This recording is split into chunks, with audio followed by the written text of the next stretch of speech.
Hello everyone, this is the finale for now, of What If Naruto Got a New Teacher After Training Tease, and I hope you guys enjoy this video and to like, to subscribe, to share, and check out the playlist, to see more comment down below. Now let's start the intro. They call me a god. They call me a god. They call me a god. Join my membership, the perks are great. It's in the description. Be sure to like and subscribe, it gives me more motivation. Enjoy. Cold, just one of the things that happened to be on her mind. Temari was tired of the cold and wished to return to Suna just to lay in the sun, but knew it wasn't going to happen as long as Orochimaru saw fit that she be his guest. She groaned as she slid down the wall after a good 20 minutes of ramming the door. Of course, getting the chains off was easy, but at the rate she was going, she would freeze before she would ever get out of here. As she slowly looked around the freezer, wondering what she could try next. She stopped when she noticed that all her effort of slamming the door revealed the hinges, which were frozen over. She smirked as she quickly got to her feet and grabbed her icicle from the ceiling, ready to pry the hinges. She wasn't going to like this, she had far better plans back in the city. Shikamaru was ready to set his plan into action. Naruto had said he sent reinforcements and that Suna was sending Gaara and Kankuro with a few other sand ninjas, but he couldn't wait. He was worried that if he waited too long, Temari would most likely be even worse trouble, and he couldn't allow that. As he hurried towards the sound complex with Jiraiya close behind him, ready for the worst of Shikamaru's decisions. You know, Nara, I've known you for quite some time and I've never seen you like this before. You wanna try to explain it to me once more so I've got it down? Jiraiya starts but trails off when he notices that Shikamaru isn't listening to him at all. Or not, Jiraiya mumbles and just keeps following Shikamaru, who's staring straight ahead, ignoring everything around him. You know, Jiraiya, you should focus on your part of the plan, not the plan in general, since most of it doesn't even involve you being conscious. Shikamaru says and shifts his vest as he looks up at the large fortress. As they got closer, Shikamaru skidded to a halt, with Jiraiya doing the same behind him as they came to the gate doors. I see that you've agreed to the deal with Orochimaru-sama, a sound ninja says as he smirks and looks to the ones above the gate. I've brought Jiraiya-sama as told to now hand over the sand ninja. Shikamaru says, and the sound ninja shakes his head no, confusing Shikamaru for a second, but Shikamaru then begins to formulate a new plan due to their reaction. Sorry kid, the deal is that we take Jiraiya permanently. You get the sand chick after Orochimaru-sama KS the Toad Sage. The sound ninja says, and Shikamaru grabs Jiraiya by the arm and throws him on the ground in front of him. Fine, let's just get this over with, Shikamaru says as the sound ninja puts chakra ropes on Jiraiya and follows the sound ninja, who's pulling Jiraiya along into the compound. So long as the backup arrives on time, I should be able to carry out the plan according to our little detour. Shikamaru thinks to himself as he looks to Jiraiya, nodding slightly to signal that the plan would go according to schedule. She was out and ready to case something as she slowly snuck through the halls looking for something to fight with. Temari was ready to get out of there and head for higher ground when she heard cheering for death and stopped in her tracks. Why would they have cheering at a time like this? She asked herself as she slowly and quietly headed towards the cheering to find a coliseum-like structure holding tons of sound ninja in the seats and many weapons along the sides of it. Her perfect place as she smirked and looked to the weapons, but the smirk faded as Jiraiya was shoved into the arena, falling flat on his face. Jiraiya, she whispered as she hid behind a column and watched Jiraiya slowly get to his feet.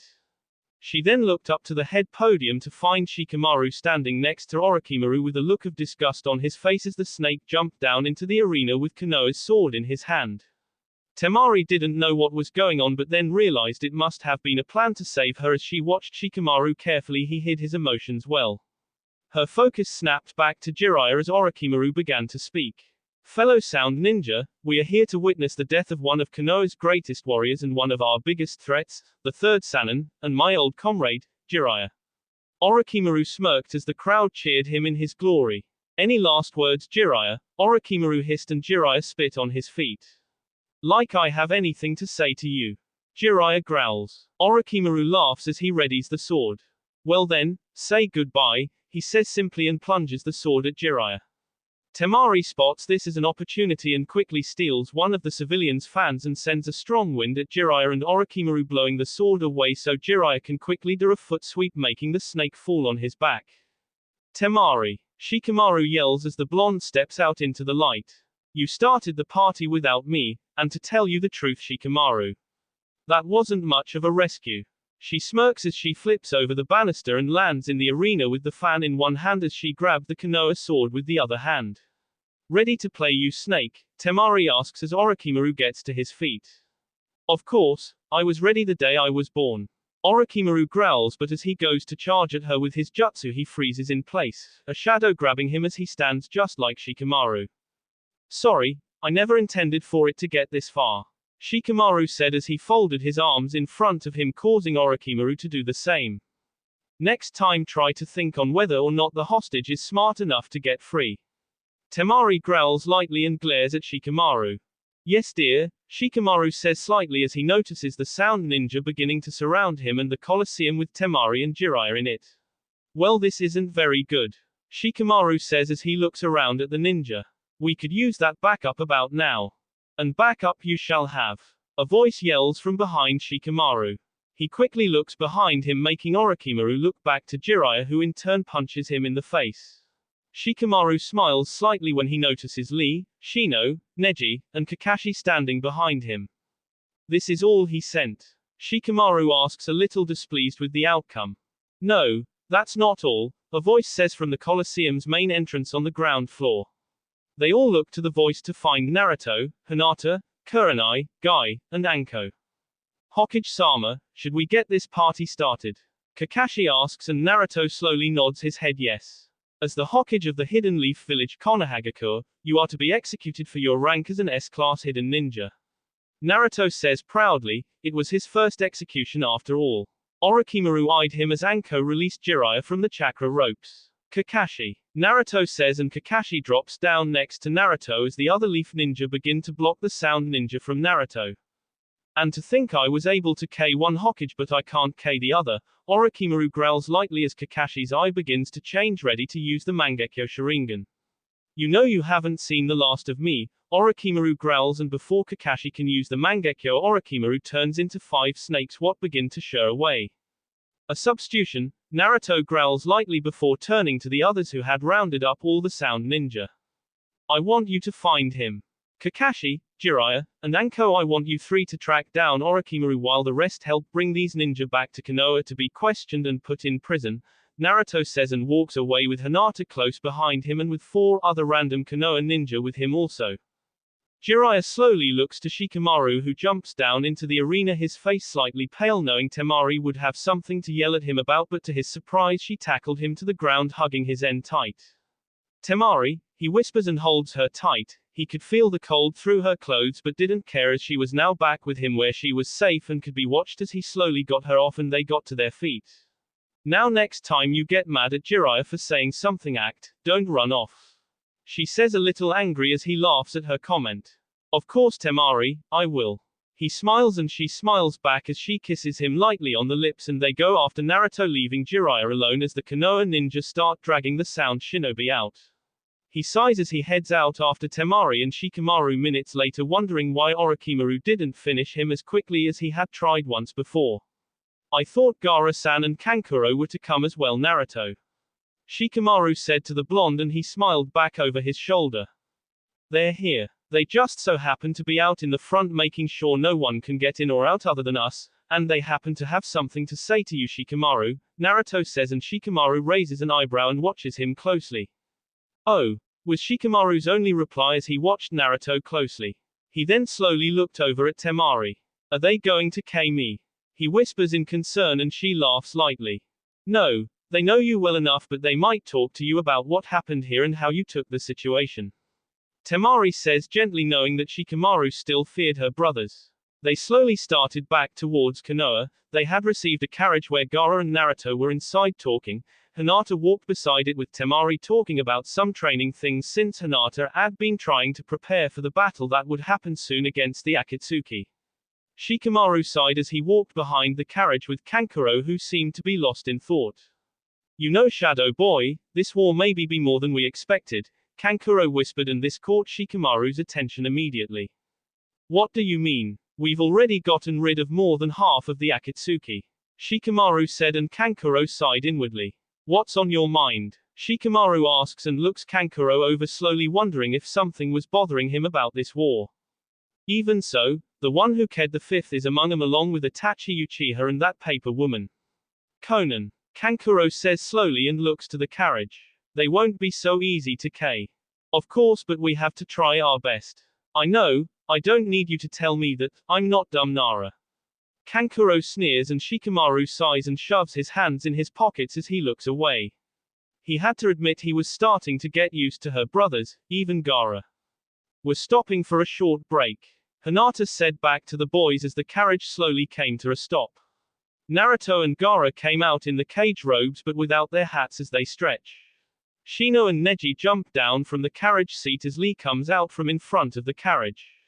Well, a nice warm bath sounds nice, Temari says quietly, and Hinata smiles at the wind user as she goes over to join Naruto and Gaara, who are talking, and Naruto is laughing.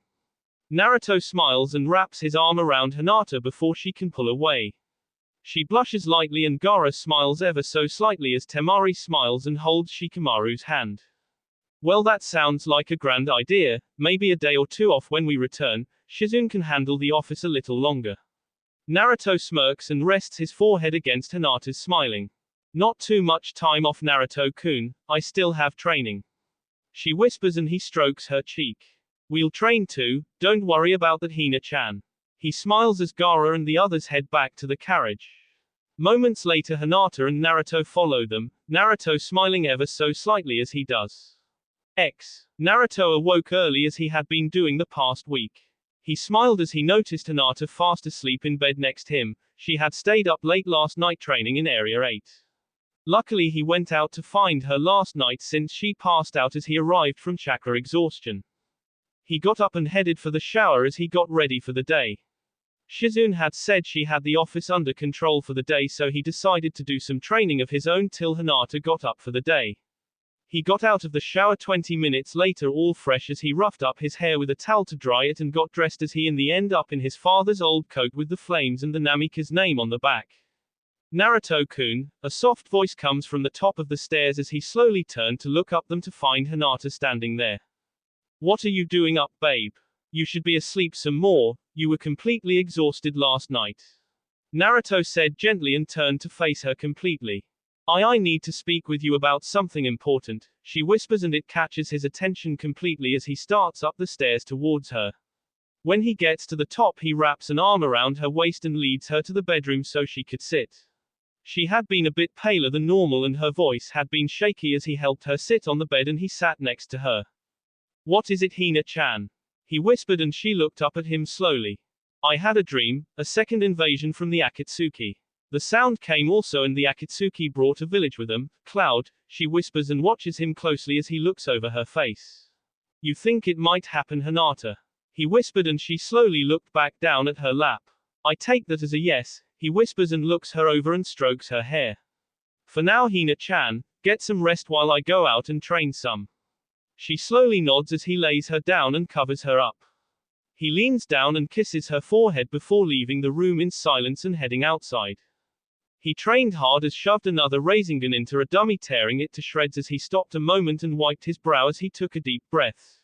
He was certainly worried about the war, but for now he'd work hard on some training before going into the house to cook a nice breakfast for him and Hinata.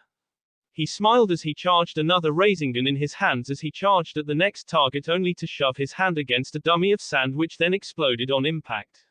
As the smoke cleared, Naruto looked around for who had made the dummy to find Gaara standing on the other side of the fence. Training alone, Hokage-sama, Gaara said quietly, and Naruto turned to face him smiling. Of course, Gaara, Naruto says and slowly approaches the fence, and Gaara. You know, you don't have to call me Hokage. We're friends, remember? Naruto smirked as Gaara folded his arms across his chest and locked his eyes on the blondes. Training alone, I see. I thought you might be training with Hinata or maybe Toma. Gaara says, but Naruto shakes his head no. Hinata-chan is resting after a long night of nightmares and Toma is training with Omari-sensei on some new techniques for fire jutsu which doesn't help me much due to my element of wind, Naruto says before looking back to the house. Well, the sand is ready when you are. Gaara says and Naruto looks to him. Thank you for preparing them, Naruto says and smiles at the redhead knowing that he could trust him. But for now I should head in and start breakfast. Would you like to join us? I would if you don't mind, Gaara says as he follows Naruto inside wondering if this was really the right thing to be doing at this moment instead of preparing or checking on his sister who had been reported as ill. She groaned as she slowly slumped around the house, dark circles under her eyes. Temari had to admit, for once in her life she truly felt like Shikamaru had run to the store for something that she wanted and still had returned which bothered her, greatly. She was beginning to think that he bailed on her so he wouldn't be there when she started her rant and sighed as she sat down slowly on the couch as she looked out the window slowly as she thought of what she could do while she waited as the front door opened and she looked to it to find Shikamaru and Sakura. I couldn't find it, Shikamaru said simply and made Temari smile as he shut the door behind Sakura.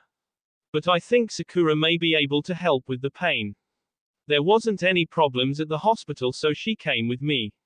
Shikamaru says as he heads for the kitchen and brings out a glass of water with 2 cubes of ice. Well, let's begin the exam. Sakura smiled as she walked into the room while tying her hair back. Breakfast was very interesting that morning. This had been the first time Gaara had ever been in Naruto's house so he decided to look around while Naruto prepared breakfast and Hinata got up and around. Gaara finally found the hall of pictures after looking for quite some time. He smiled ever so slightly when he spotted a photo of him and Naruto looking off to either side from a disagreement. He missed the times where his friends were in Suna with him and hoped that they may be able to come back for a visit after they had defeated both Otogakure and the Akatsuki finally. You know, maybe we'll be able to have trips somewhat similar in the future where you can come with us. It's pretty fun to see all the new lands on the trip that we saw. Naruto said as he stood off to the side leaning against the wall as he watched Gaara look to pictures over. Hinata-chan bought so many cameras trying to get as many pictures as possible to show everyone at home. It's a good idea, Gaara says and looks to Naruto. Did you miss your home? Yeah, but it got easier to miss over time. When we actually returned home though was completely odd since we hadn't been here in so long, and of course there was so much cleaning when we got home. Naruto sighs and bows his head in defeat. Hinata-han had to attend to things at the compound so I got stuck cleaning the house. And he did a wonderful job. A voice comes from the top of the stairs. Gaara and Naruto look up to find Hinata at the top of the stairs smiling. She was wearing her normal training clothes as she came down and stood beside Gaara. Well Gaara-sama, do you like our pictures? She smiled when he nodded slowly. You don't need to call me Gaara-sama, he says and she nods as they all head to breakfast. Today was going to be a very long day and she knew it wasn't going to be easy. They watched in the shadows outside the gate angrily as they saw the guard switch. For now they would watch and wait as they examined the routines once more since the attack and all the little things. They had one person at each post for now. Conan had stayed on the east side with Pain, Itachi went to the west, and Toby, known as Madara, stayed at the south gate. At noon Conan was to move to the north on top of the monument for further investigation as she dispersed her paper butterflies. She knew that in the end she was the main attraction and was to look for the whereabouts of Naruto and any other ninja they seek to kill. Now that Naruto had become Hokage, Toby has been all giddy, king yet another Hokage and capturing the demon at the same time was the best possibility out there.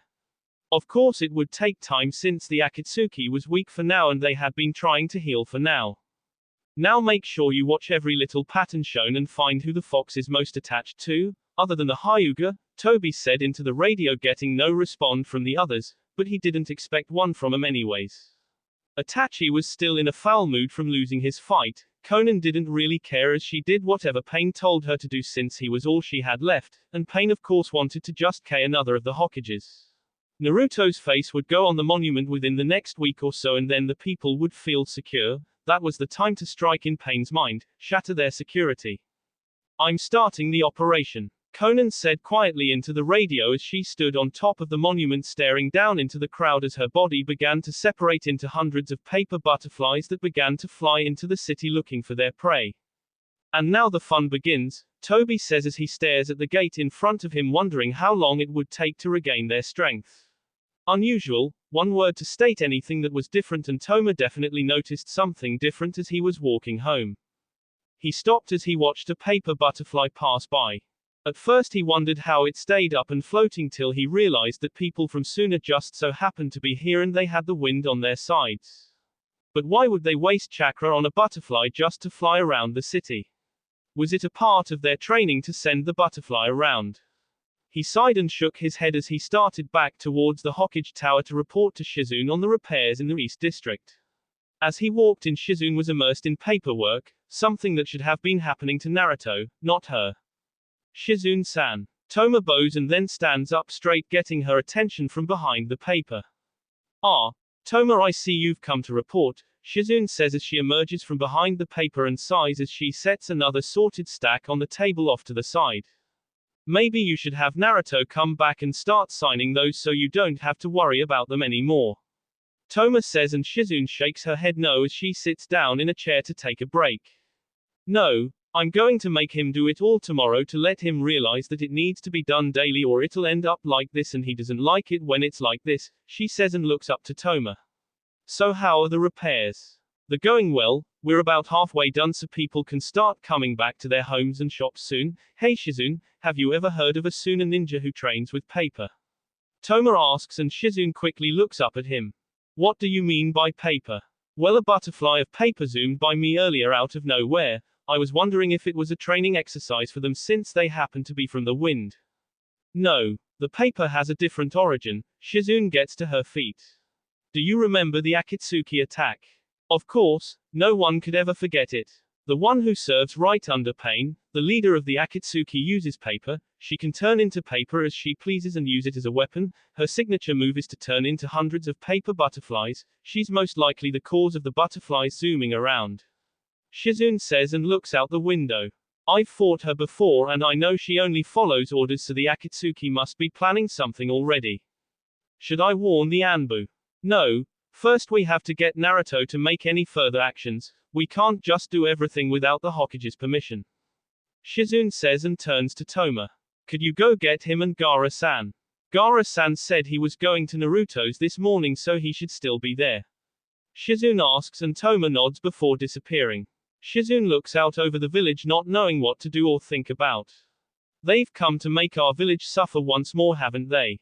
She whispers as she puts her hand against the window and looks to Tsunade's face on the monument. The end. That will be all for this video. Be sure to like, subscribe, share, and comment down below for more videos. Goodbye.